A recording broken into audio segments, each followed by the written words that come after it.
Let's get started with the topic. For demonstration, I will use the visa type visit friends and family as an example, but the same steps and procedures applies for any other types of visa. Visa processing is actually a daunting task, but I'm here to simplify it for you. Essentially, it involves just two steps. Sounds so simple, right?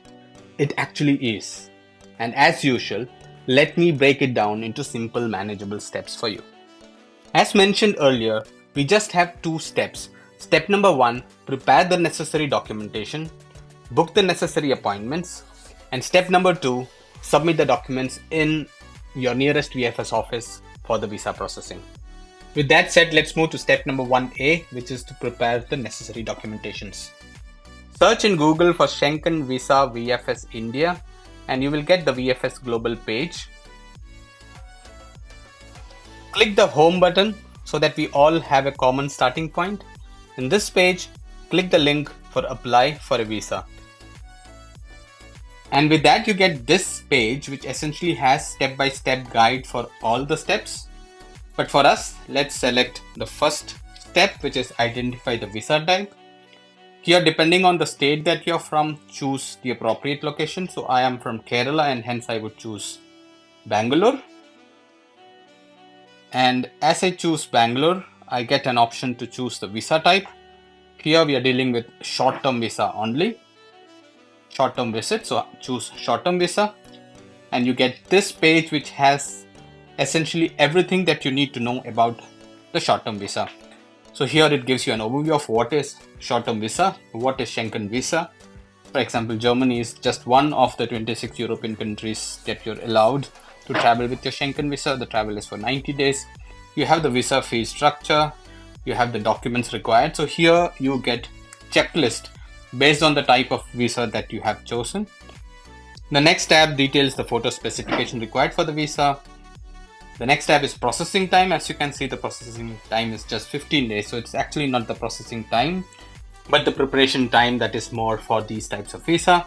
The last tab is download form. We'll come back to this later. So let's go back to the documents required and download the checklist as per the visa type that you have chosen. I am choosing visit family and friends, and this is how a checklist for your Schengen visa would look like. So all you have to do as part of step number one is go through these checklists and prepare these documents one by one. So the first item in our checklist is to fill out the Schengen visa application form. For that, go back to the previous web page, go to the tab download form, and here you see the second link is the link for the online visa application. You also have a user guide to help you fill the Schengen visa application form. But for now, let's click the second link, which is the online application form. So you get a screen like this. You could change the language to English, and all you have to do is fill the application form. I suggest fill all the mandatory fields first. You can use the launch assistant for any help, or you could refer it to the video that I have created with step-by-step instruction to fill the application form. For now, let's continue with the checklist. The second and the third item in the checklist, these are declarations that you need to download, print and sign. So this is available in the download form section of the web page. So if you click this, the declaration would look something like this. The first declaration is that you're saying that all the information that you have provided is true, and you just need to provide your place, date and signature. Download this and keep the copy.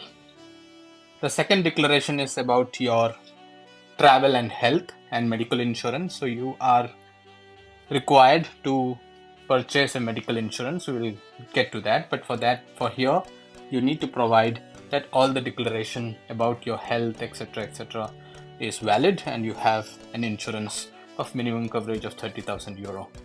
Fill in the details, put your place, date and signature, and keep this also as one of the document required. Now let's get back to the checklist. Next item, of course, you need to have a valid passport, but please read it clearly. The passport should be issued within 10 years and you should also have 3 months of validity post your return. So if your passport is about to expire, please renew it, and you should have a valid passport before you could apply for the visa. Please refer my videos if you need help on how to apply a fresh passport. or if you need help to renew an old passport. Next, as per the checklist, you also need to carry a copy of the front and the last page of your passport. Next in the list is that you should carry one biometric passport picture. There are specifications about the picture that you should carry. These specifications are mentioned in the web page, or the easiest way would be to visit a photo studio very near to the VFS office and just tell them that you require this for your Schengen visa. Let's continue. Next in the checklist, point number 5 is a personal covering letter, and point number 6 is a signed invitation letter. On the screen, you see a sample covering letter template. I shall leave the link in the description for you to access. All you need to change is change the one marked in yellow and then print and sign. Of course, you could download and make changes as necessary. This covering letter essentially summarizes the reason for your visit and what all are you submitting as part of this application. This makes your application look good. On the screen now you see a sample invitation letter template. Change the one highlighted in yellow to make it yours and print and sign and keep it as part of the required documents. This essentially is an invitation letter, and hence this should be signed from somebody who is inviting their friends or family to Germany. Point number 7 is required. If you are inviting your parents and you being a child is not the inviting person, then you have to submit an additional documentation, otherwise skip this step. Point number 8 is required if you are visiting a pregnant person, otherwise ignore this step. Now let's continue with the checklist. Point number 9, proof of accommodation. So you are expected to submit the proof of accommodation in the form of hotel reservations or Airbnb booking or holiday homes and so on. However, if you are intending to stay with a family member who is inviting you, then point number 10, which is the sponsorship documentation, is good enough as proof of accommodation.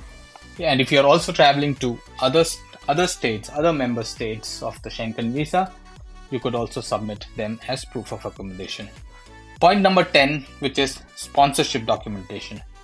And this depends on who is inviting you. For example, if somebody who is residing in India is the sponsor for your trip, then you would need the following: the sponsor letter, bank statement. The sponsor is your spouse, your marriage certificate is, if it's your parent, it's a birth certificate. But for most of the case, it is point B, that you're being sponsored by a German or an EU resident, which is an Indian residing in Germany. In that case, you need a sponsor letter, which is the same invitation letter that you have prepared already. You need to provide a passport copy and also a copy of your residence permit.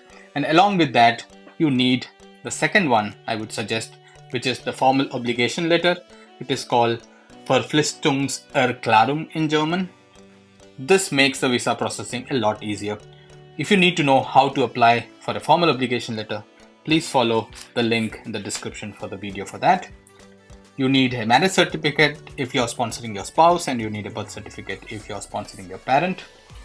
Point number C and D, I would tend to ignore because these are least likely the case that you're invited by a company in India or a company in Germany.